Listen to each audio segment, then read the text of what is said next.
பால் உற்பத்தியாளர்கள் தனியார் நிறுவனங்களுக்கு பால் விற்பனை செய்ய தொடங்கியுள்ளதால் ஆவின் நிறுவனத்தில் பால் தட்டுப்பாடு ஏற்படும் வாய்ப்பு உருவாகியுள்ளதாக தெரிவிக்கிறார் எமது செய்தியாளர் ராமச்சந்திரன்.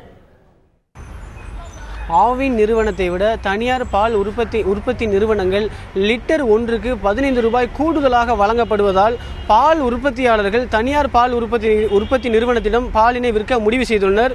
குறிப்பாக அதனை இன்று முதல் தமிழகம் முழுவதும் இருக்கக்கூடிய அனைத்து பால் உற்பத்தியாளர்களும் தனியார் நிறுவனத்திற்கு விற்பனை முடிவு செய்ததன் காரணமாக அதாவது அரசுக்கு சொந்தமான ஆவின் நிறுவனத்திற்கு வரக்கூடிய பாலின் அளவு குறைந்ததுக்கு பிறகு கடும் தட்டுப்பாடும் ஏற்படும் அபாயம் ஏற்பட்டுள்ளது. தமிழக அரசுக்கு சொந்தமான ஆவின் நிறுவனத்தின் மூலமாக நாள் ஒன்றுக்கு பல்வேறு 8000 கூட்டுறவு சங்கங்கள் மூலமாக நாள் ஒன்றுக்கு 27 லட்சம் லிட்டர் பால் கொள்முதல் செய்யப்படுகிறது ஆவின் நிறுவனத்தின் மூலமாக.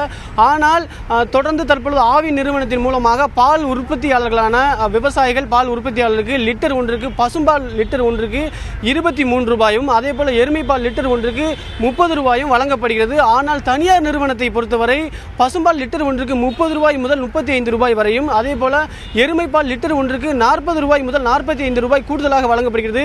இதன் காரணமாக தற்பொழுது பால் தட்டுப்பாடு ஏற்பட்டுள்ளது. அது மட்டுமல்லாமல் மேலும் தட்டுப்பாடு ஏற்படும் அபாயம் ஏற்பட்டுள்ளது.